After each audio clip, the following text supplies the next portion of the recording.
요한복음 16장 25절부터 33절 말씀 제가 여러분들을 위해서 읽어드리도록 하겠습니다. 16장 25절부터 33절입니다. 하나님의 말씀을 들으십시오. 이것을 비유로 너에게 일렀거니와 때가 이르면 다시는 비유로 너에게 이르지 않고 아버지에 대한 것을 밝히 이르리라. 그날에 너희가 내 이름으로 구할 것이요 내가 너희를 위하여 아버지께 구하겠다 하는 말이 아니니 이는 너희가 나를 사랑하고 또 내가 하나님께로부터 온 줄을 믿었으므로 아버지께서 친히 너희를 사랑하심이라.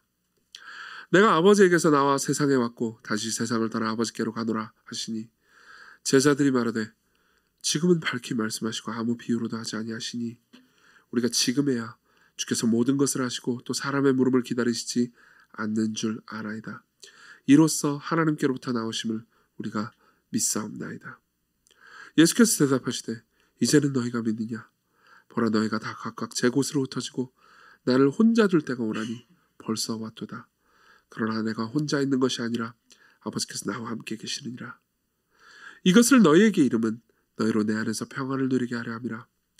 세상에서는 너희가 환난을 당하라. 담대하라. 내가 세상을 이기었노라. 아멘. 오늘은 우리가 예수님의 고별 설교를 마지막으로 봅니다. 요한복음 13장부터 16장에 있는 예수님의 마지막 설교는 예수께서 십자가로 가시기 직전에 제자들에게 하신 마지막 제자훈련 트레이닝 코스였습니다. 그리고 예수께서는 이 훈련 전체를 통해서 여러 가지 주제를 반복해서 말씀하셨습니다. 기도에 관한 주제도 말씀하셨고요. 그리고 무엇보다 내가 너희들을 떠나가긴 하지만 성령께서 너희들에게 임하실 것이다. 그리고 내가 너희들과 함께 있는 것보다 훨씬 더 깊이 나를 알게 하실 것이다. 성령께서 너희들과 함께 계시니까 아무것도 염려하지 마라. 두려워하지 마라. 너희들이 세상에서 고난과 박해를 받긴 할 것이다. 세상이 너를 미워할 것이다. 그렇지만 염려하지 말라. 성령께서 함께 하신다. 이 내용을 계속해서 반복해서 말씀하셨습니다. 그리고 그 결과 너희들이 서로 사랑해라 라고 말씀하신 거죠. 이제 전반적으로 모든 내용들을 마치고 예수께서는 이제 이 아까 방금 읽었던 33절의 말씀으로 이야기를 마무리하십니다. 이것을 너에게 이르는 것은 너희로 내 안에서 평안을 누리게 하라 함이라. 세상에서는 너희가 환난을 당하나 담대하라. 내가 세상을 이기었노라. 이렇게 말씀하시죠. 여기서 예수께서는 이 모든 이야기를 너에게 한 이유는 너희들이 평안하게 하기 위해서다. 그렇기 때문에 너희들은 용기를 가져도 좋다. 이렇게 이야기를 하는 거죠. 중요한 건 이겁니다. 여러분, 예수께서 이 평안을 누리게 하려 함이라라고 말씀하셨을 때 평안은 우리가 일반적으로 생각하는 평안과는 조금 다르다는 거죠. 여기 계신 분들 중에서는 이런 분들이 계실지 모르겠습니다. 내가 왜 교회를 다니냐? 왜 일요일 오전마다 이렇게 교회에 와가지고 여기 이 자리에 앉아 있느냐라고 누군가 물어본다면 교회 가면 마음이 평안해져서요. 이렇게 생각하는 분들이 계실 겁니다. 평안이 목표인 분들도 있을 거예요. 그리고 그 중에서는 제가 지금 여기서 이렇게 보니까 지금 평안을 누리고 계시는 분도 계십니다. 이렇게 눈을 감고 평안하게 이미 농담이에요. 눈 감았다고 다 졸았다고 얘기하는 거 아니에요. 눈을 감을 수도 있죠. 그렇지만 그런 종류의 평안은 아닙니다. 예수께서는 이렇게 말씀하시죠. 세상에서는 너희가 환난을 당하나 누릴 수 있는 평안을 의미하는 거죠. 여러분 보십시오. 아이가 없고 이건 도널드 밀러라는 사람이 한 설교입니다. 아이가 없고 집에 찾아올 사람도 거의 없고 모든 현대식 살림용품을 다 가지고 있고 자질구레한 일들을 대신해 줄 하인들이 있는 가정주부가 평안을 누리고 있다면 놀랄 일이 아니죠. 평안할 만한 환경에 처해서 평안을 누리는 것은 놀라운 일이 아닙니다. 하지만 다섯 아이의 어머니고 집으로 찾아오는 수많은 친척들이 있고 편리한 살림용품도 거의 없고 자신을 기꺼이 도와줄 하인도 없는 가정주부가 짜증을 내지 않고 걱정도 하지 않고 매일 부과되는 혼란스럽고 엄청난 일들을 균형과 위험을 유지하면서 감당해 나가고 있다면 그건 진짜 놀라운 평안이죠. 예수께서 말씀하시는 평안이 바로 이겁니다. 기독교 신앙은 여러분들에게 평안할 일이 아예 없을 그러니까 평안을 고민할 일도 없을 정도로 그냥 여러분들의 삶이 잘 될 거라고 약속하지 않습니다. 오히려 삶에서 고통과 미움이 존재할지라도 그 가운데서도 절대 흔들릴 수 없는 어떤 평안을 약속하는 거죠. 그리고 예수께서는 우리가 읽은 본문을 통해서요 그러한 평안을 주십니다. 그리고 그렇기 때문에 우리가 담대해도 좋다고 말씀하십니다. 저는 이 전체 메시지의 내용을요 그러니까 이 본문을 근거로 해서 이렇게 얘기를 해드리겠습니다. 여러분들에게 첫 번째로는요, 우리는 우리의 연약한 믿음에도 불구하고 평안을 누릴 수 있고, 따라서 우리는 용기를 가질 수 있다, 담대할 수 있다라고 말씀드리겠습니다. 두 번째로는요, 세상이 외견상 대단히 강해 보임에도 불구하고 우리는 평안할 수 있고, 아무것도 우리를 흔들 수 없고요, 우리는 용기를 가질 수 있다, 이렇게 말씀을 드리겠습니다. 그리고 마지막으로 이 모든 것이 가능하게 된 예수님의 강함이 무엇인지 말씀드리겠습니다. 하나씩 보도록 하죠. 25절을 먼저 봅시다. 첫 번째로 우리는 우리의 연약한 믿음에도 불구하고 평안을 누릴 수 있습니다. 25절을 보면요, 이렇게 얘기하고 있습니다. 이것을 비유로 너에게 일렀거니와 때가 이르면 다시는 비유로 너에게 이르지 않고 아버지에 대한 것을 밝히 이르리라. 자, 무슨 얘기입니까? 지금까지 한 모든 이야기는 비유로 말을 했다. 물론 이제 예수께서 하신 모든 말씀이 비유는 아니었습니다. 물론 포도나무 비유 같은 것들이 있긴 했지만은 나머지 내용들은 비유라고 보기는 어려운 내용이죠. 굳이 여기서 비유라는 단어를 쓰신 이유는, 그러니까 지금까지 예수께서 하신 말씀이 당시의 제자들이 듣기에는 꽤나 어려운 메시지였기 때문입니다. 물론 정보로서 이 내용을 이해하지 못할 건 없었어요. 그렇지만 그들은 아직 성령께서 충만히 그들에게 임재하지 않으셨고, 그렇기 때문에 예수께서 십자가로 못 박혀 죽으시고 부활하시는 것에 대해서 알지도 못했기 때문에 예수께서 하신 이 말씀을 온전하게 이해할 수 없었습니다. 그렇지만 예수께서 이렇게 말씀하시는 거죠. 언젠가는 온전히 이해할 거다. 그때가 오면 너희들이 완전히 이해할 수 있을 것이다. 성령께서 오실 것이다. 성령께서 너희들 가운데 충만하게 임해서 내가 너희들에게 한 모든 메시지를 이해시킬 뿐만 아니라 너희들에게 담대함과 힘을 주실 것이다 라고 이야기를 하는 거죠. 그러면서 26절, 그날에 너희가 내 이름으로 구할 것이요 내가 너희를 위하여 아버지께 구하겠다는 말이 아니다. 이는 너희가 나를 사랑하고 또 내가 아버지 하나님께로부터 온 줄 믿었으므로 아버지 하나님께서 친히 너희를 사랑하심이라, 이렇게 말씀을 하십니다. 무슨 말이냐면 이런 거죠. 그날이 오면 내가 너희를 위해서 뭐 대신 구해줘서, 물론 그분은 우리의 중보장이지만 하나님께서 어쩔 수 없이 너희들을 들어주시고 그런 거 아니다. 하나님 정말 너희들을 사랑하신다. 너희들을 사랑하셔서 친히 너희들의 모든 말을 들어주실 것이다. 그러니까 그날이 오면 너희들이 다 이해할 수 있을 거니까 염려하지 말아라, 이렇게 말씀을 하시는 거죠. 근데 제자들은 여기에 대해서 이렇게 반응합니다. 예수께서는 그날이 오면 이해할 거라고 그랬잖아요. 근데 제자들은 이렇게 반응합니다. 29절부터 볼게요. 제자들이 말하되 지금은 밝히 말씀하시고 아무 비유로도 하지 아니하시니 우리가 지금에야 주께서 모든 것을 하시고 또 사람의 물음을 기다리시지 않는 줄 아나이다. 이로써 하나님께로부터 나오심을 우리가 믿사옵나이다. 무슨 말이죠? 약간 이상하죠. 핀트가 안 맞지 않습니까? 예수께서는 이렇게 말씀하셨습니다. 내가 지금까지 비유로 너희에게 얘기했다. 다 이해 못했을 거다. 그렇지만 성령이 임하시면 너희들이 이해할 거다. 그러니까 예수께서는 뭐라고 말씀하시면, 저한테 비유로 아무것도 얘기 안 해주셨는데요. 더 이상 예수님 당신한테 물어볼 필요조차 없을 정도로 대답을 잘 해주셨습니다. 그러니까 이제 우린 다 이해했습니다. 이제 우리는 당신이 하나님께로부터 나왔음을 진짜로 믿어요. 이렇게 이야기를 하는 거죠. 무슨 말일까요? 거기에 대해서 보세요. 이제 얼핏 보면은 이 제자들이 믿음이 강해졌고 믿음이 생겼구나, 이렇게 생각할 수 있습니다. 그렇지만 예수께서 뭐라고 반응하시냐면요, 이렇게 반응하십니다. 읽어드릴게요. 31절. 예수께서 대답하시되 이제는 너희가 믿느냐, 이렇게 대답하십니다. 이거는요, 어조상 이런 내용이 아닙니다. 드디어 너희들이 믿는구나, 믿음이 강해졌구나, 이런 의미가 아닙니다. 아마 제 생각에는 이렇게 약간 허탈한 너털 웃음을 지으셨을 거라고 생각합니다. 이거 웃으시면서 이제 너희가 믿긴 믿느냐, 이렇게 물어보시는 거죠. 그렇지만 32절, 보라 너희가 믿는다고 말하긴 했지만 너희가 다 각각 제 곳으로 흩어지고 나를 혼자 둘 때가 올 것이다, 이렇게 말합니다. 보세요. 실제로 그렇습니다. 실제로 예수께서 이 말씀을 하시고 몇 시간 후에 예수님을 믿는다고 강하게 주장했던 그 제자들 있잖아요. 그 제자들은 예수님을 버려두고 다 뿔뿔이 흩어집니다. 다 도망가 버려요. 예수님을 믿는다고 말해놓고 몇 시간 후에요. 이건 믿음이 있다는 겁니까, 없다는 겁니까? 믿음이 아주 적다는 거죠. 근데요, 예수께서는요, 33절에 그들의 믿음이 아주 연약하고 작음에도 불구하고 평안할 수 있다고 담대하라고 말씀하십니다. 세상을 이겼다고 말씀하십니다. 염려하지 말라고 말씀하십니다. 그렇죠?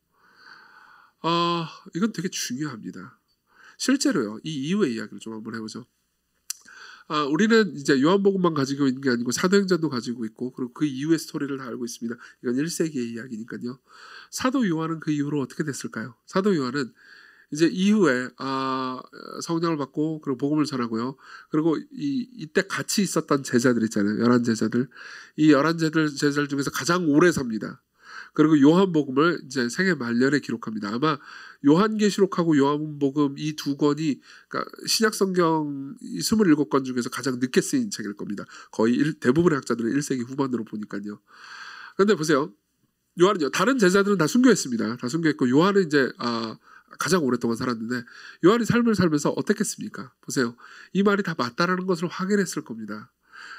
요한은 아마 이런 생각을 했을 겁니다. 이후에 보면요. 그러니까 이제 한번 상상해 보세요. 요한복음을 기록할 당시의 요한은 이런 생각을 했을 겁니다. 맞아. 이 시기에 내가 예수님의 이 이야기를 듣고 우리가 요한도 그 자리에 있었을 테니까 되게 자신 있게 우리는 당신을 믿습니다. 이렇게 당당하게 이야기를 했었었지. 그러나 몇 시간 후에 우리는 다 도망쳐 버렸어. 맞죠? 네. 그러면서 회한이 들었을 겁니다. 그러면 몇 시간 후에 도망쳐 버릴 믿음이기 때문에 요한은 저주받았나요? 나머지 제자들도 다 지옥에 가버렸나요? 아니요. 그렇지 않았습니다. 예수님께서 그들을 위해서 죽으셨고 그들을 위해서 기도하셨고요. 예수님께서요. 그들을 다 보호하셨습니다. 그래서 아마 사도 요한은요. 이런 생각을 했을 겁니다. 맞아. 이때 우리가 자신감 있게 그렇게 자신감 있게 믿는다고 말했지만 사실 우리의 믿음은 별거 아니었어. 연약한 거였어. 그렇지만 하나님께서 우리를 보호하셨고 내 제자들 중 예수님의 제자들 중 요한이 맨 마지막까지 살았으니까요. 그 누구도 배신하지 않았네. 그 누구도 믿음을 버리지 않았네. 모두가 구원받았네. 참 놀랍다. 하나님께서 우리를 보호하셨고 나도 죽는 날까지 보호하시겠구나. 아마 요한은 이런 생각이 들었을 겁니다. 그렇죠? 자, 여기서 우리가 할 수 있는 게 있습니다. 보십시오. 우리는요. 우리의 믿음의 강도나 세기나 우리의 믿음의 힘 때문에 구원받는 게 아닙니다. 우리의 믿음의 대상에 의해서 구원받습니다. 우리는 우리의 믿음의 강도에 의해서 구원받는 게 아니고 우리의 믿음의 대상에 의해서 구원을 받습니다. 사실 이 얘기는 되게 많이 했어요. 많이 했기 때문에 다시 한번 반복합니다. 성경에 보면요. 신약 성경에 보면 특히 신약뿐만 아니라 구약 성경에도요. 이 진리를 예증해 주는 수많은 이야기들이 있습니다. 예를 한번 들어보죠. 여러분들 6월절을 아실 겁니다. 6월절을 모르시는 분들을 위해서 간단하게 설명해 드리겠습니다. 이스라엘 백성들이 나중에 이집트 왕자 같은 영화 한번 보십시오. 이스라엘 백성들이 이집트에서 종살이를 하고 있습니다. 종노릇을 하고 있습니다. 하나님께서는 모세를 세우셔서요. 이 이스라엘 백성들을 가나안 땅으로 인도해 내시려고 하십니다. 그리고 모세는요. 애굽 왕 파라오에게 이집트 왕 파라오에게 가서 당당하게 우리를 광야로 가서 하나님을 예배할 수 있도록 해달라고 말합니다. 파라오는 뭐라고 말하죠? 그렇죠? 니들이 정신 나갔구나. 니들이 편하구나. 일 더 해라. 그러면서 학대하죠. 그러니까 하나님께서는요. 여러 가지 방식으로 10대 재앙이라고 부르죠. 이집트를 심판하십니다. 그리고 그 심판의 맨 마지막 심판은요. 이거였습니다. 그러니까 계속해서 애굽 왕 파라오는 하나님의 말씀을 듣지 않습니다. 계속해서 완악한 마음을 가지고 있습니다. 그래서 하나님께서는요. 마지막 재앙을 이렇게 말씀하십니다.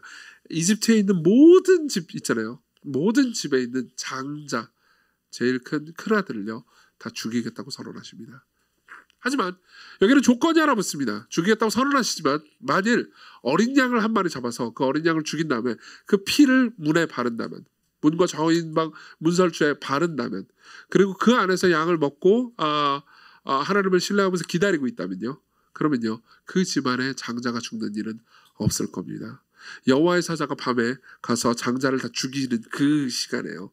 하나님의 심판이 임하는 그 시간에 물에 피가 발려져 있는 집 있잖아요. 그 집은 넘어가 버릴 겁니다. 이게 6월절이에요.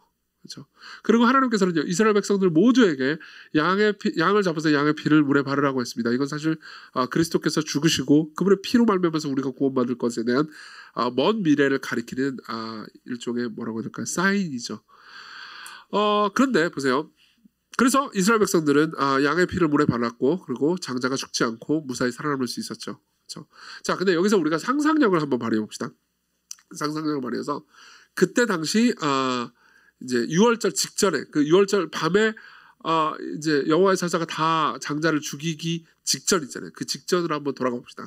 그리고 상상력을 발휘해 봅시다. 어떤 집이 있습니다. 그 집안에 정규하고 금오기가 있다고 합시다. 정규하고 금오기가 있었어요. 굉장히 유대인스러운 이름 아닙니까? 정규하고 금오기가 있었는데 정규가 금오기한테 말합니다. 이거 너무 무서워. 지금 최근에 벌어졌던 모든 일들이 너무 난 두려워 죽겠어. 아니 갑자기 막 강이 피가 되질 않나. 막 너무 이 무서운 일들이 너무 많아. 게다가 오늘 밤에 하나님께서 나타나셔서 하나님의 사자가 여기 있는 이집트에 있는 모든 장자들을 다 죽인대. 너 그 소식 들었잖아. 그러니까 금오기가 말합니다. 정규야, 이 믿음 없는 정규야. 믿음이 연약한 정규야. 정신 좀 차려라. 너 하나님께서 양 잡아가지고 피를 발라라는 얘기 들었어 안 들었어? 들었지. 그래서 피 발랐어 안 발랐어? 그거 발랐지. 내가 바본 줄 알아? 발랐으면 됐지. 그럼 안심하면 됐지. 하나님께서 우리를 위해서 희생 제물을 예비해 놓으신 거야. 우리의 희생 제물 덕분에 우리는 안전해. 하나님께서 우리를 심판하지 않으실 거야. 우리를 보호하실 거야. 라고 얘기를 합니다. 그러니까 정규가 또 의심 많은 정규가 이렇게 대답을 합니다. 너는 아들이 3명이니까 그렇지. 난 아들 하나밖에 없다고. 내 하나밖에 없는 아들 죽으면은 얼마나 힘든지 알아? 너 이 속 모르고 말이야. 그러면서 막 비난했다고 합시다. 그러니까 또 금오기가 이렇게 말합니다. 편안해라. 안심해라. 담대해라. 어린 양이 세상을 이겼노라. 이렇게 대답을 했다고 합시다. 그러면서 옥신각신 싸우고 있었어요. 자, 그날 밤에 금오기는 믿음이 아주 좋았으니까는 금오기의 아들은 죽지 않고 이정규의 아들만 죽었을까요? 아니요. 둘 다 구원을 받습니다. 둘 다 구원을 받습니다. 우리의 믿음의 연약함과 강함에 따라서 구원을 받고 안 받고가 결정되는 게 아니고요. 우리가 누구를 믿느냐에 따라서 우리의 구원이 결정되는 거죠. 그렇죠? 다시 한번 예를 들어볼까요? 똑같은 예입니다. 어떤 집은요, 여호와의 사자가 지나갔을 때 물론 피를 발랐습니다. 그리고 그 안에서 기쁨으로 하나님을 찬양하고 노래하고 선을 행하고 있었습니다. 구원을 받습니까? 받습니다. 어떤 사람은 그 안에서 고성을 지르면서 소리를 고래고래 지르면서 죄를 짓고 있었습니다. 구원을 받습니까? 받습니다. 그렇죠? 우리의 구원은요, 우리 자신의 공로와 선행에 달려있는 게 아닙니다. 하나님의 은혜로운 사랑에 달려있는 거죠. 그렇죠?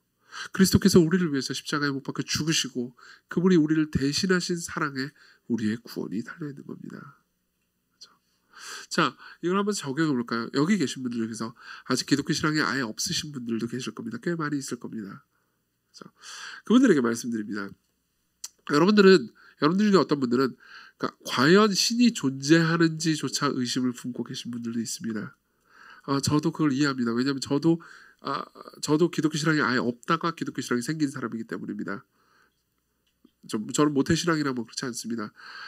그리고 저도요, 처음에 교회를 갔을 때 신이 있다고 생각하거나 뭐 믿거나 그래가지고 한 게 그렇지 않았습니다. 근데 그때 제가 드렸던 기도는 이런 거였습니다. 하나님, 당신이 있는지 없는지도 난 모릅니다. 그리고 앞에서 이 목사님이 하는 말은 뭔 소리인지 다 못 알아듣겠습니다. 그 안에 있는 내용들도 내가 다 이해할 수는 없습니다. 어떤 말은 말이 되는 말 같기도 하고 어떤 말은 진짜 외계인이 존재한다는 걸 믿으라는 말만큼이나 얼토당토하는 말처럼 들리기도 합니다. 그렇지만 만일 저 모든 것이 사실이라면, 만일 정말 하나님이 살아계신 것이 사실이라면 나를 만나주세요. 내가 당신을 알게 해주세요. 만일 정말 내 죄를 대속해서 1세기에 살았던 그 한 인물 예수 그리스도가 죽고 부활한 것이 사실이라면 나를 하여금 깨닫게 해주세요. 여러분 보십시오. 이건 믿음이라고 볼 수 있습니까? 모르겠습니다. 저도. 믿음이 없다고 말할 수도 있죠. 신학적으로는요. 그렇지만 그 사람 안에 믿음이 있더라도 아주 미약한 것일 겁니다. 맞죠? 그렇지만 그런 상태를요, 가볍게 여기지 마십시오. 계속해서 그렇게 찾으십시오. 나는 믿음이 없습니다. 그렇지만 진짜 그 모든 것이 사실이라면 내게 믿음을 주십시오. 주여, 나의 믿음 없는 것을 도와주십시오. 이렇게 기도하십시오. 그럼 여러분들은 점점 그분이 여러분들을 위해서 하신 일을 분명히 알아가게 될 겁니다. 여러분들 중에 기독교 신앙이 이미 있는 분들 대다수겠죠. 대다수도 마찬가지입니다. 여러분들의 삶에서 그러니까 믿음이 적다고 느낄 때가 한두 번이 아닐 겁니다. 여러분들은 중요한 순종 앞에서 주저할 때가 있습니다. 여러분들은 내가 어떤 일을 행하는 것이 하나님의 뜻대로 하는 것이 아니고 하나님께 불순종한다라는 것을 알고도 그 일을 할 때가 있습니다. 그렇죠? 그때 여러분들에게 부족한 건 무엇입니까? 믿음입니다. 여러분들은 정말 작은 믿음을 가지고 있습니다. 뭐 표현이 그렇지만 형편없는 믿음을 가지고 있습니다. 그건 좋은 게 아닙니다. 제가 이런 얘기를 한다고 해서 형편없는 믿음을 정당화시키고 싶은 것이 아닙니다. 그렇지만 그때 여러분들이요, 그 작은 믿음이라도 여러분들 스스로를 믿기보다는 예수님을 믿어보십시오. 그렇죠? 절대로 이래서는 안 됩니다. 내가 뭣도 했고 교회도 이만큼 다녔고 교회에서 이런저런 봉사들도 하고 있으니까 나는 믿을 만해라고 생각하지 마십시오. 그거는 잘못된 근거입니다. 올바른 근거는 이겁니다. 하나님, 나는 아무것도 아니지만 나를 사랑하시는 하나님의 음성이 사실이라고 나는 믿습니다. 나를 위해서 하나님께서 진짜 아들을 주셨다고 믿습니다. 그렇다면 이 모든 것들이 사실이라고 생각합니다. 내가 종종 흔들리고 회의가 들고 궁금증이 생기고 완전히 믿어지지 않는 날도 많습니다. 그러나 나를 도우소서. 여러분들이 믿는 것이 만일 여러분들의 교회에서 세운 공로와 여러분들이 교회에서 이런저런 것들을 한 것이라면요, 여러분들은 그 안에서 구원을 누리지 못할 겁니다. 하지만 여러분들이 믿는 분이 상한 갈대를 꺾지 아니하시고 꺼져가는 심지를 끄지 않으시는 자비로운 분이라면요, 여러분들이 받는 구원은 확실해질 것이고 여러분들이 경험하는 구원도, 하나님의 사랑도 더 깊어지고 분명해질 겁니다. 두 번째로 넘어가죠. 두 번째는 이겁니다. 첫 번째로는 우리 믿음의 연약함에도 불구하고 우리가 평안할 수 있다는 거고요. 두 번째로는 세상이 너무나 강함에도 불구하고, 우리가 강한 것처럼 보임에도 불구하고 우리가 평안할 수 있다는 겁니다. 설명해보죠. 32절을 다시 보겠습니다. 32절은 이렇게 말합니다. 보라, 너희가 다 각각 제 곳으로 흩어지고 나를 혼자 둘 때가 오나니 벌써 왔도다. 요한복음을 자세히 읽잖아요. 그리고 요한복음을 이 문맥 가운데서 보잖아요. 그러면 약간 놀라운 것들을 알게 됩니다. 최근에 제가 요한복음을 태어나서 처음 읽어본 분의 이야기를 들었습니다. 이분은 모태신앙이고 기독교 신앙을 교회를 오랫동안 다녔지만 기독교 신앙을 실제로 가져본 적은 없는 분이었어요. 그래서 제가 성경을 좀 읽어봐라 그랬더니 요즘 요한복음 설교를 하니까 요한복음을 읽겠대요. 그래서 요한복음을 읽어본 겁니다. 그리고 요한복음을 처음부터까지 읽어보고 그냥 독자처럼 읽어보고 본인이 느꼈던 놀라운 점 2개를 설명해 주더라고요. 하나는 이거였습니다. 이렇게 강력한 존재인지는 몰랐다는 거죠, 예수님이. 그냥 한 사람이 죽은 사람을 살리고 병든 자를 고칠 뿐만 아니라 놀라운 일들과 충격적인 말들을 내뱉는다는 거예요. 그게 너무 충격했다는 겁니다. 그리고 또 하나는 요한복음 후반부로 가면 갑자기 이런 생각이 들었답니다. 이렇게 강한 분이 너무 연약하고 허무하게 죽었다는 겁니다. 그러니까 뭐지? 그러니까 그 사람의 생각에 의하면 이렇게 강한 능력이 있다면 정치적으로 이렇게 크게 영향을 미칠 수 있는, 생각해보세요. 떡 5덩어리하고 물고기 2마리로 5,000명을 먹였다고요. 이런 일을 한번 했다면 수많은 사람들이 달려들지 않겠습니까? 그럼 그 정치력을 이용해가지고 자신의 힘을 강화시킬 수 있잖아요. 근데 너무나 허무하게 죽어버렸다는 거죠. 그렇죠? 왜 십자가에서는 그가 기적을 일으키지 않았는가? 이런 생각이 들었다는 겁니다. 왜 그랬을까요? 생각해 보십시오. 요한복음 후반부를 보면요, 세상은 엄청나게 강해 보입니다. 예수님은 너무너무 약해 보입니다. 몇 구절 읽어드리죠. 18장 22절을 보면 이런 말씀이 있습니다. 예수께서 대제사장들하고 대화를 하시는데요, 대화를 하시다가 이 말씀을 하시매 곁에 섰던 아랫사람 하나가 손으로 예수를 쳐 이르되 네가 대제사장에게 이같이 대답하느냐 하시니, 어떤 한 하인이요 예수님을 주먹으로 손바닥으로 칩니다. 뭘 의미하죠? 정말 그분 스스로가 주장하시는 대로 예수님이 하나님이 맞다면요, 인간은 신을 쳤습니다. 인간은 신의 싸대기를 때렸습니다. 이렇게 유약하고 무력한 신이 어디 있습니까? 19장 15절을 보면 이런 말씀이 있습니다. 그들이 소리 지르되 없이 하소서 그를, 예수님을 십자가에 못 박게 하소서. 그러니까 빌라도가 말합니다. 빌라도가 이르되 내가 너희 왕을 십자가에 못 박으랴? 대제사장들이 대답하되 가이사 외에는 우리에게 왕이 없나이다. 무슨 말인지 이해되십니까? 빌라도가 있습니다. 빌라도는 그때 당시 로마 제국에서 제일 높은 사람도 아니었어요. 제일 높은 사람의 밑에 있는 사람이었습니다.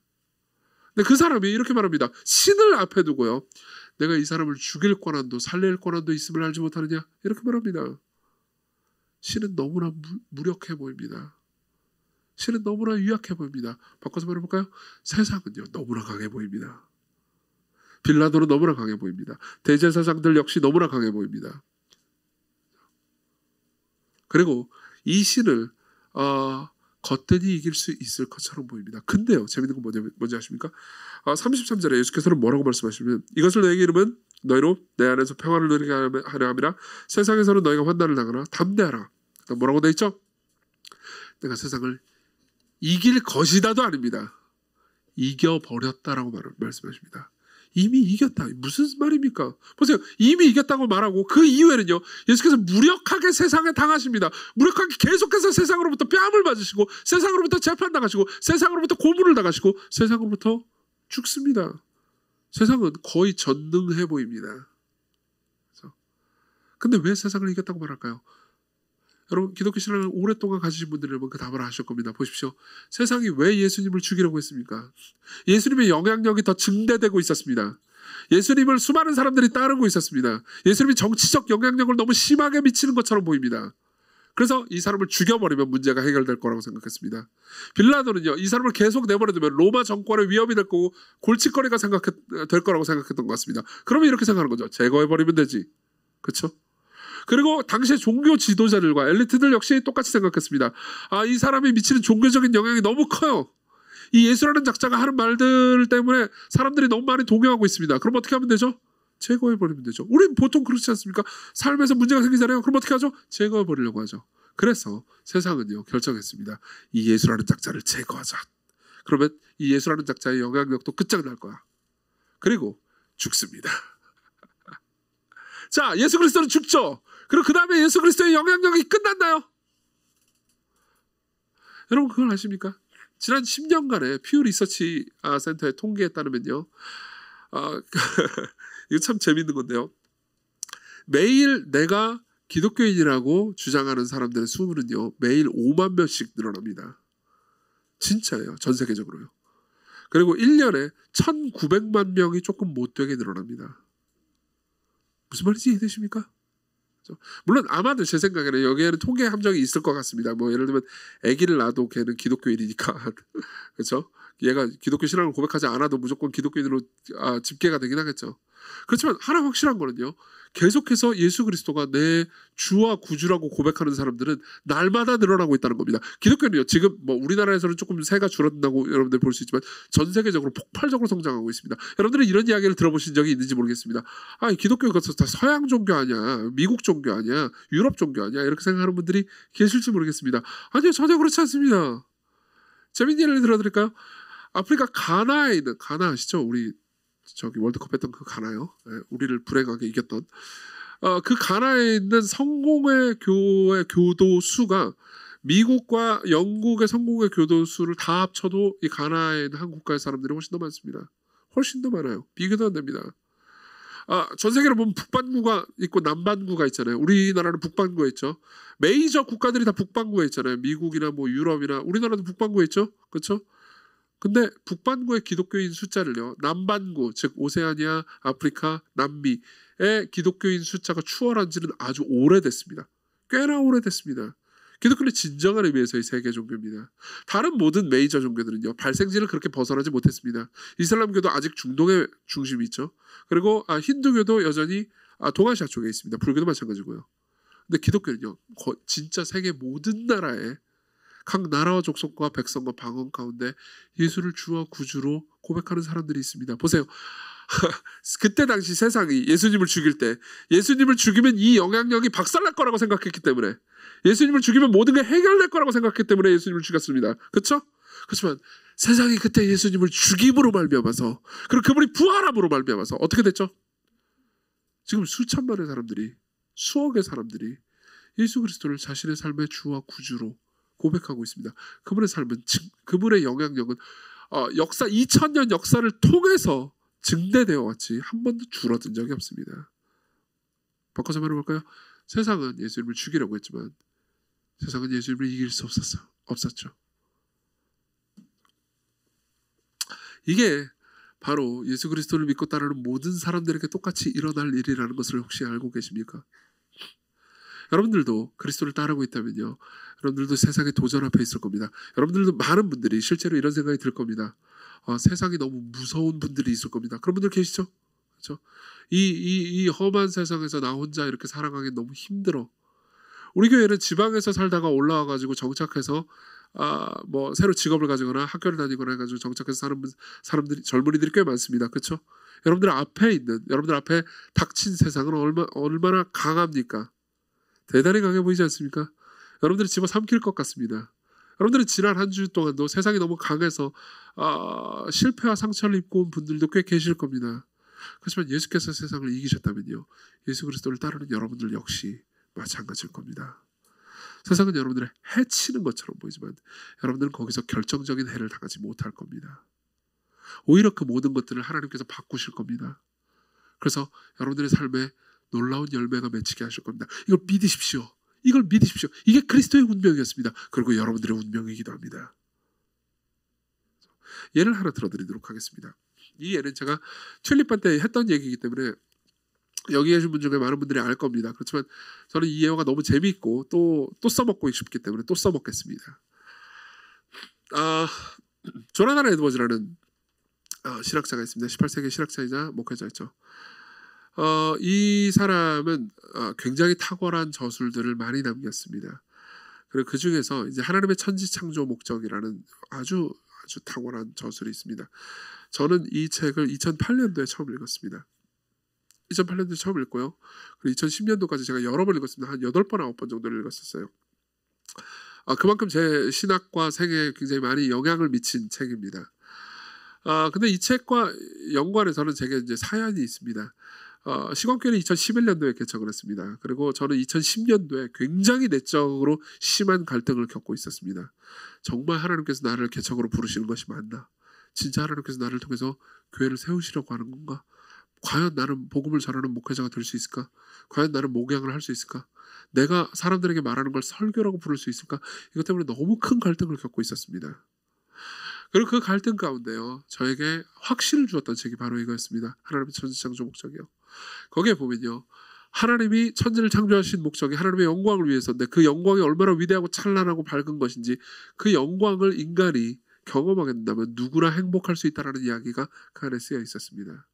그리고 저는 그 책을 수도 없이 반복해서 읽으면서요, 특정 문구는 거의 암기하다시피 반복해서 읽으면서 마음에 엄청난 확신을 가지게 됐습니다. 맞아, 하나님께서 나를 부르시는구나. 나를 복음 전파로 부르시는구나. 예수 그리스도의 얼굴에 있는 하나님의 영광을 아는 빛을 사람들에게 선포하라고 나를 부르셨구나. 그래서 우리 교회가 시광교회예요. 볼시의 빛광, 영광, 하나님의 영광을 보는 교회라고. 그리고 교회를 개척했죠.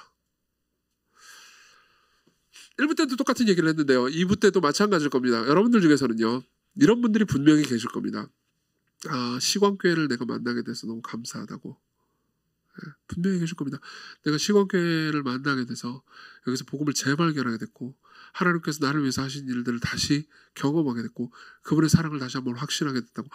어쨌든 내가 이곳에서 이 공동체를 만난 것이 나한테 너무 큰 위로와 감사라고 말씀하시는 분들이 이렇게 계실 겁니다. 저는 개인적으로도 그 이야기를 많이 들었습니다. 그렇죠? 네, 맞아요. 얼마나 풍성한 열매인지요.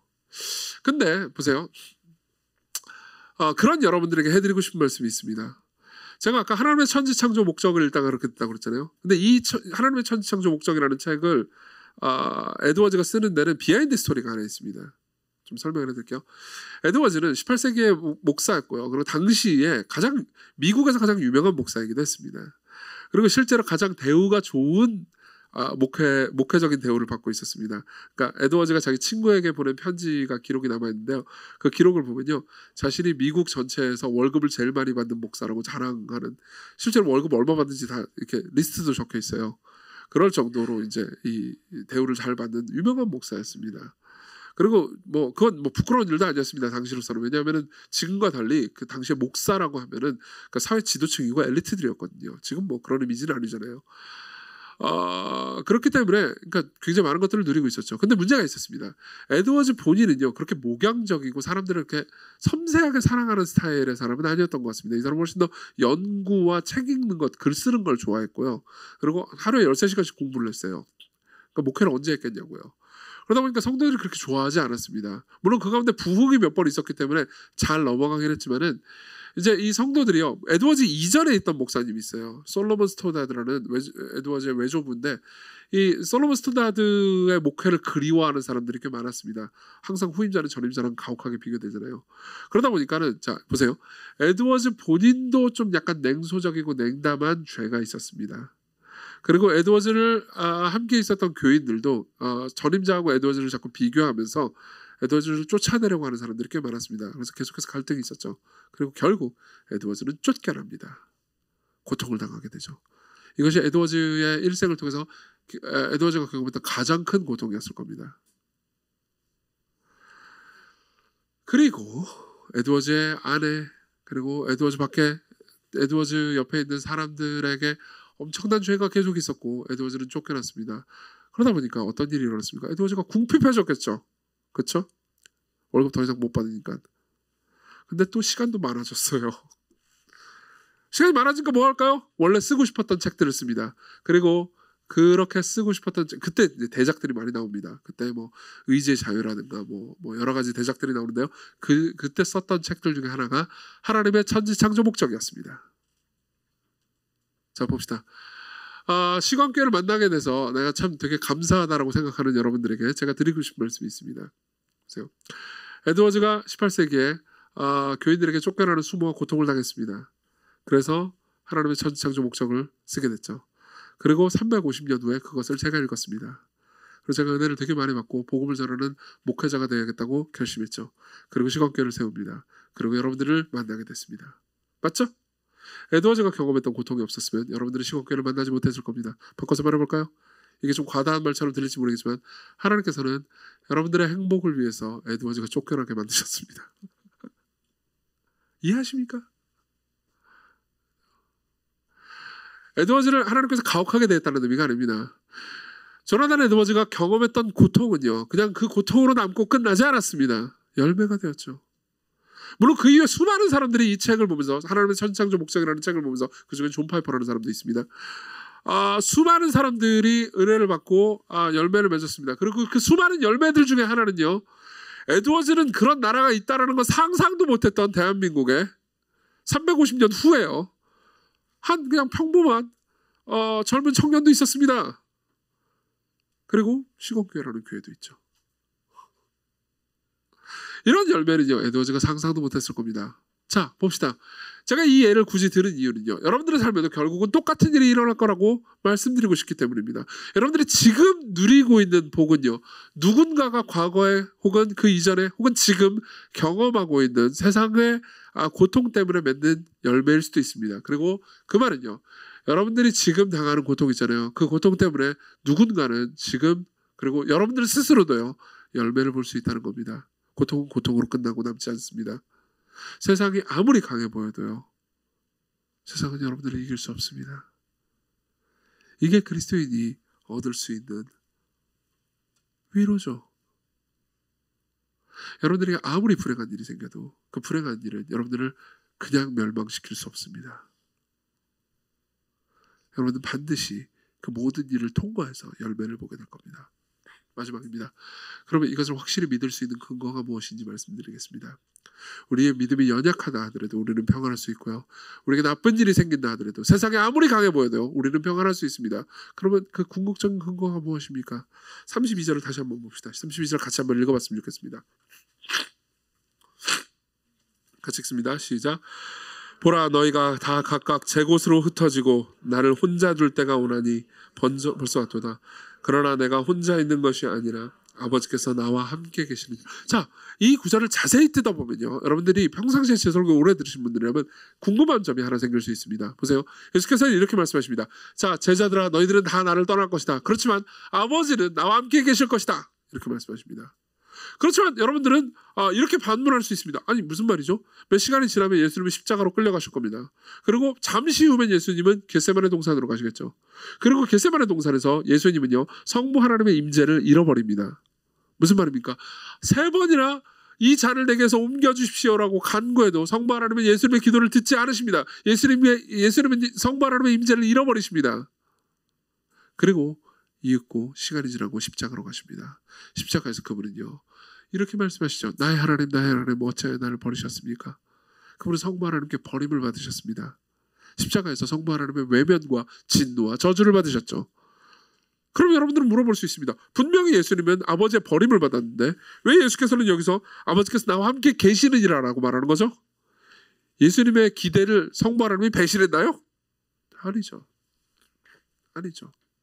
무슨 말인지 설명해 드릴게요. 보세요. 물론 예수께서는 이때 이미 알고 계셨습니다. 자신이 죽을 것을요. 자신이 성부 하나님께로부터 버림받을 것을 이미 예측하고 계셨습니다. 그리고 굉장히 고통스러워하고 계셨습니다. 이미요. 여러 군데에서 발견됩니다. 예컨대 요한복음 10장에서는요. 나는 양을 위하여 목숨을 버리노라. 이를 내게서 빼앗는 자가 있는 것이 아니고 내가 스스로 버리노라. 이렇게 말씀하십니다. 무슨 말입니까? 그분은 자신이 진노와 저주를 받을 것을, 십자가에 못 박혀 죽을 것을, 하나님께 버림받을 것을 이미 알고 계셨습니다. 어느 날 갑자기 당한 것이 아니었습니다. 그럼에도 불구하고 아버지께서 나와 함께 하신다고 말씀하십니다. 무슨 말인지 설명해 드리죠. 예수께서는 이렇게 생각하신 겁니다. 보세요. 예수님은 잠시 후면 성부 하나님의 버림받으실 것을 압니다. 그렇지만 그분이 성부 하나님께 순종할 때 결국 성부 하나님께서 자신을 부활시키실 것도 믿고 있는 겁니다. 무슨 말이냐면 이런 거죠. 아버지께서 잠시 나를 버리시겠지만 결국 나를 다시 살리실 것이다. 결국 나를 다시 영광스럽게 하실 것이다. 라고 믿는 거죠. 그렇기 때문에 예수께서는요.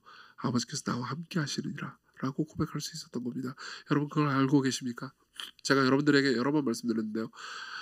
예수님은 하나님이십니다. 그렇기 때문에 모든 걸 하시는 분이죠. 그렇지만 인간으로서의 예수님은, 사람의 제한 안에 계신 예수님은요. 자신의 운명과 미래에 대해서 성경이 말하는 것을 읽고 믿으셨어야만 했습니다.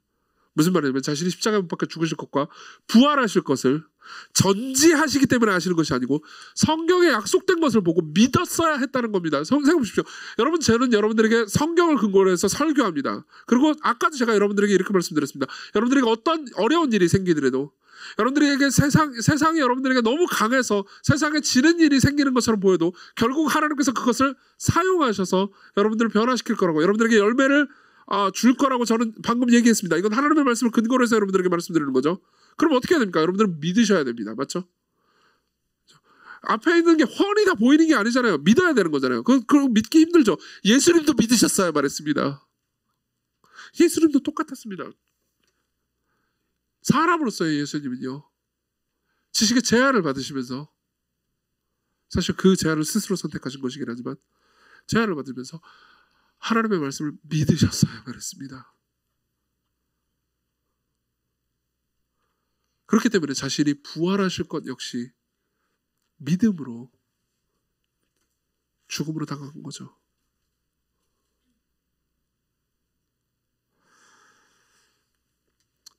그리고 그렇기 때문에 그분이 겟세마네 동산에서 끔찍하게 두려워하셨던 겁니다. 여러분 보십시오. 예수께서 저와 여러분들에게 담대하라고 용기를 내라고 말씀하십니다. 그렇지만 이 말은요. 두려움을 한 번도 경험해 본 적이 없는 사람이 담대해야지 이 겁쟁이들아 이렇게 말하는 게 아닙니다. 겟세마네 동산에서 끔찍한 두려움을 겪으신 분이, 두려움이 뭔지 아시는 분이 두려움을 뚫고 용기를 내라고 말씀하시는 거죠. 왜 그분이 용기를 내셨어야 했습니까? 왜 그분이 두려움을 뚫으셨어야 했습니까? 여러분 그걸 아십니까? 기독교는요. 하나님이 용기를 가졌다고 말하는 유일한 종교입니다. 신이 용기를 필요로 했다고 말하는 유일한 종교입니다. 세상에 어떤 다른 종교도요. 신에게 용기가 필요하지 않습니다. 왜 그렇죠? 저 위에서 그냥 이런것처럼 명령만 하면 되니까요. 저 위에서 이렇게 살아라 저렇게 살아라 저 땅으로 살지 말아라. 너 그렇게 살면 지옥 간다.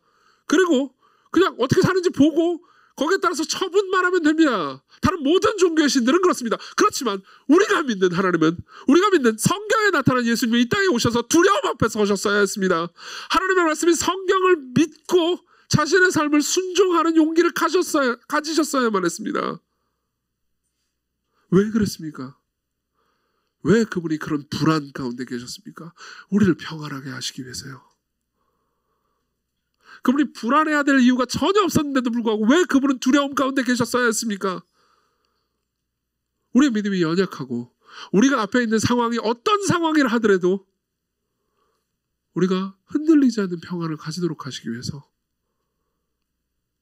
그분이 불안 안으로 들어가셨어요. 적용을 하고 마치겠습니다. 근데 적용이 좀 깁니다. 그래 재밌는 얘기니까 들어보십시오.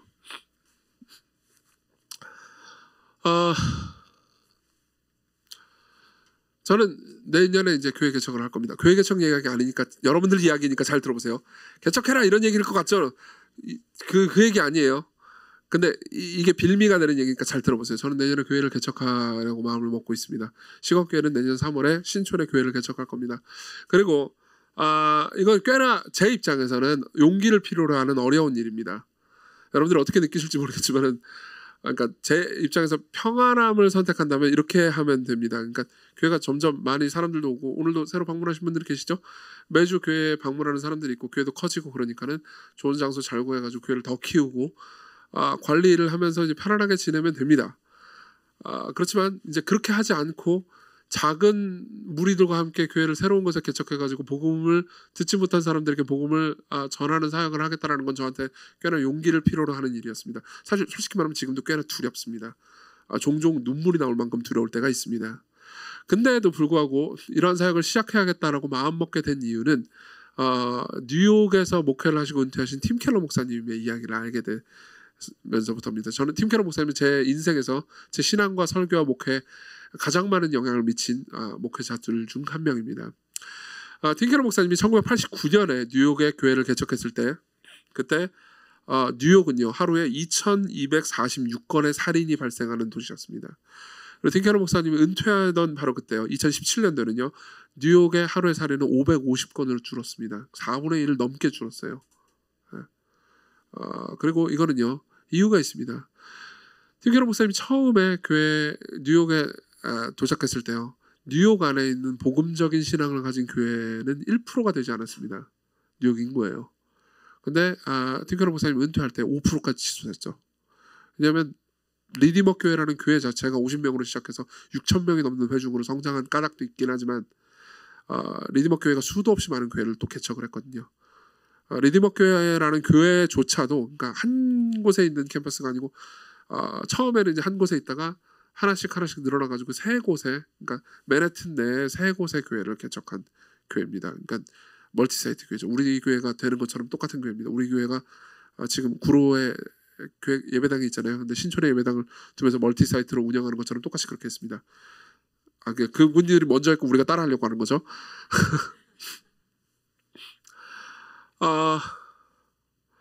근데 이분이 원래 어떤 분이었냐면은 이분이 이제 원래 20대 후반에 28살에 버지니아 호프웰이라는 작은 마을에서 목회를 시작해서 한 10년 정도 목회를 했던 분이에요.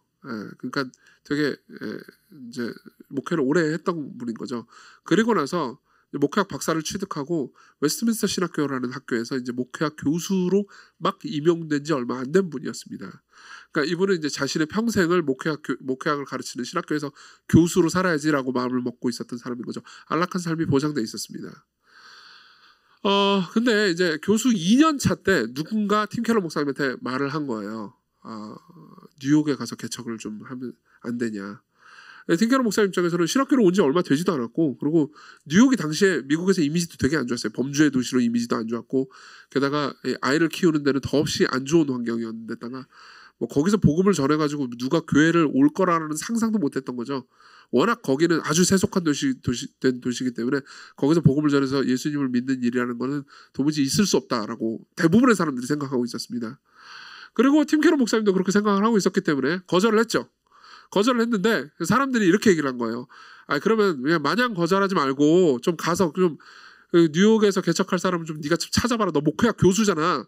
그래 찾아봐라. 그리고 뉴욕 시장 조사 좀 해라. 그런 거예요. 그래서 매주 뉴욕에 갔다고 합니다. 그 필라델피아에서 뉴욕이 그렇게 멀지 않았기 때문에 매주 뉴욕에 갔대요. 가면서 뉴욕을 보면서 뉴욕이 어떤 상황인지 보고 또 뉴욕에서 목회할 개척할 사람을 계속해서 물색을 하고 있었어요. 근데 하루는 어떤 목사님을 두고 이 목사님한테 당신이 꼭 가야 됩니다. 목회를 그 뉴욕에서 해야 돼요라고 하면서 목회를 해야 된다라는 그 장문에 막 편지를 썼대요. 그러면서 뭐 이런 이유 때문에 당신을 하나님께서 부르시고 이렇게 해서 뉴욕에 가치가 있고 막 썼는데 쓰다 보니까 정신을 차리고 보니까 자기 논리에 자기가 설득이 되고 있는 거예요. 왜 나는 안 가지? 이 말이 정말 사실이라면, 내가 진심으로 그 사람한테 이야기를 하고 있다면 나야말로 가야 되는 거 아닌가? 근데 너무 무서운 겁니다. 너무 무서운 거예요.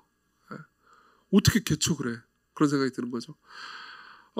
근데 이제 하나님께 감사하게도 다 이제 모두가 거절을 한 겁니다. 아무도 뉴욕에 안 가겠다고 한 거예요.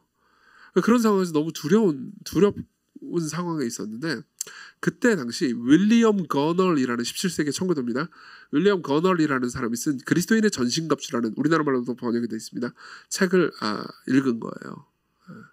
그리고 그 책에 보면 이런 말이 있습니다. 제가 읽어드릴게요. 하나님께 신실하게 순종하는 일에는 사람의 군대를 지휘하는 것보다도 더한 용기와 담대한 심령이 필요합니다. 그리스도인으로 행하는 데에는 대장으로 행하는 것보다 더한 용기가 필요한 법입니다. 무슨 말인지 이해되십니까? 팅케러 목사님이 이렇게 생각하는 거죠. 생각해보니까 내가 그리스도인으로서 평범하게 순종하면서 살아가는 삶을 사는데 필요한 용기가 교회를 개척하는 것보다 필요한 용기보다 훨씬 더 큰 거였잖아 라는 생각이 든 거죠. 맞죠? 여러분 잘 들어보십시오. 이제 지금 교회 개척 얘기가 아니라는 걸 여러분들이 이해할 수 있을 겁니다. 저는 그러니까 내가 교회 개척하니까 너희들 빨리 따라와라. 이 개척 멤버 지원해라. 이런 얘기를 하는 건 아닙니다. 참고로 개척 멤버는 아직 30명 중에 20명도 차지 않았습니다. 그냥 그렇다고요. 그러나 그런 얘기를 하고 싶은 게 아닙니다. 그런 얘기를 하고 싶은 게 아니에요. 오히려 저는 이런 얘기를 하고 싶습니다. 보세요. 뭐 개척 멤버로 가든 여기를 있든 여러분들이 뭐 어디를 있든 간에요. 오늘 여기 중에서 기독교인이 아닌 분들도요. 여러분들이 하나님 앞에 서기 위해서는요. 용기가 필요합니다. 여러분들이 그리스도인으로서 삶을 살아가기 위해서는 용기가 필요합니다. 어떤 용기가 필요한지 아십니까? 최소 3개가 필요합니다. 첫 번째로는요.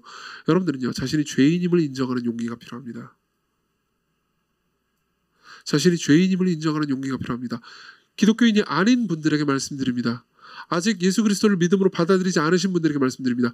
여러분들이 예수님을 만나려면요. 내가 죄인이고 연약한 존재고 구원이 필요한다라는 겸손한 고백이 필요합니다. 그리고 나 자신을 정직하게 직시하기 위해서는 용기가 필요한 법입니다. 맞죠? 두 번째로요. 내가 내 삶을 내 뜻대로 하지 않고 하나님의 뜻대로 살겠다고 말하는 것 역시 용기가 필요합니다.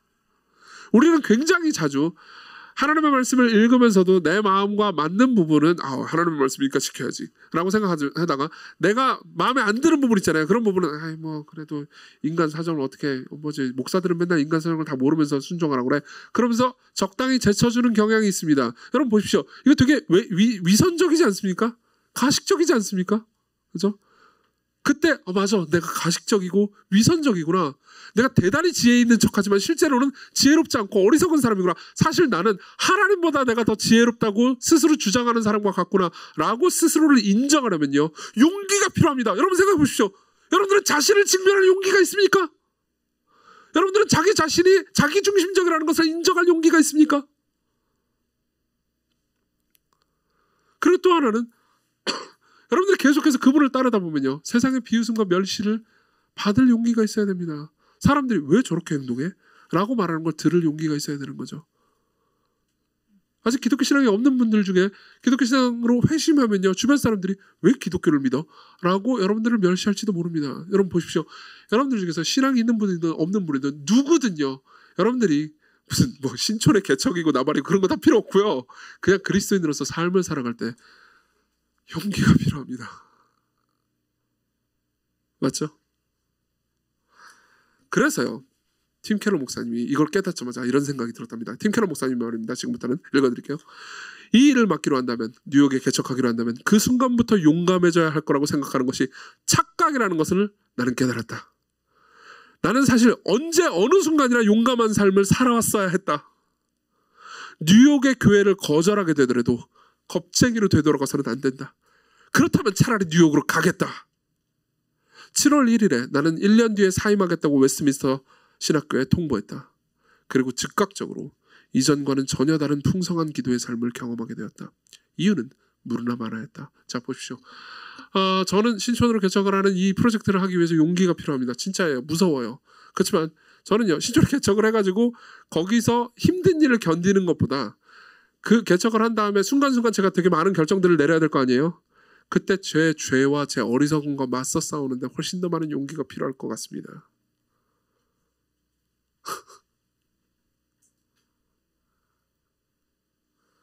여러분들은 안 그렇습니까? 신촌 얘기를 하는 게 아닙니다. 여러분들은 여러분들의 삶에 용기가 필요하지 않습니까? 기억하십시오. 여러분들이 연약한다 하더라도 여러분들의 믿음이 약해도 하나님은 여러분들을 버리지 않으십니다. 그리고 여러분들이 어떤 선택을 하더라도, 세상이 어떻게 여러분들을 대한다 하더라도 여러분들은 망하지 않을 겁니다. 이 사실이 여러분들에게 용기를 주지 않습니까? 그분이 여러분들을 부르십니다. 그분이 여러분들에게 담대하라고 말씀하십니다. 흔들리지 않는 평안을 계속해서 주시겠다고 말씀하십니다. 그분 안에 있다면 여러분들은 그 평안을 얻을 수 있습니다. 여러분들은 그 평안을 얻고 싶지 않습니까? 여러분들이 평안한 환경뿐만 아니라 두려운 환경 안에서도 잃어버리지 않는 평안을 가지고 싶지 않으십니까? 여러분, 십자가 가운데서도 하나님을 신실하게 신뢰했던 분을 바라보십시오. 그분이 여러분들에게 그 평안을 주실 겁니다. 그리스도께로 오십시오. 우리 같이 기도합시다.